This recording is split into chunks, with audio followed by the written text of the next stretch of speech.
La loi dite de transformation de la fonction publique n'entrave pas à première lecture la liberté d'opinion des agents, mais elle met à la main des employeurs publics les moyens coercitifs pour limiter la possibilité pour les agents d'exprimer leur point de vue.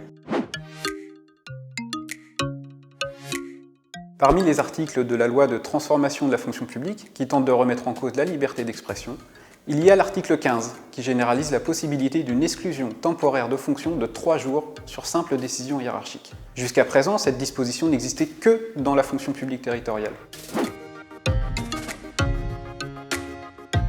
Autre exemple qui alerte sur le risque de limitation des possibilités de contestation des agents, c'est le recours accru aux contractuels.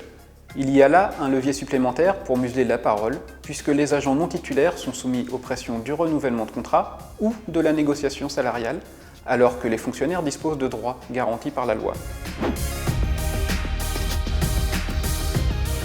L'agent public est soumis aux obligations de neutralité et de discrétion, voire de secret professionnel pour certaines professions, sans que cela ne limite sa liberté d'expression. L'agent a, comme tout citoyen, droit à la parole dès lors que ses propos ne sont pas injurieux ou diffamatoires et qu'ils n'incitent pas à la haine.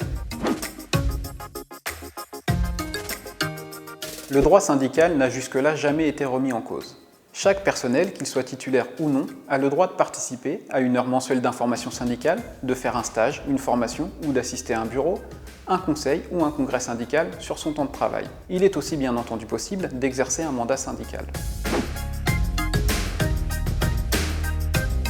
Au final, pour la FSU, la loi de transformation de la fonction publique porte de nombreuses orientations qui vont à l'encontre de la liberté d'expression en dénaturant le principe même du statut et en supprimant certains droits qui sont liés directement aux notions de débat et de confrontation des opinions nécessaires à la démocratie. La FSU en exige l'abrogation.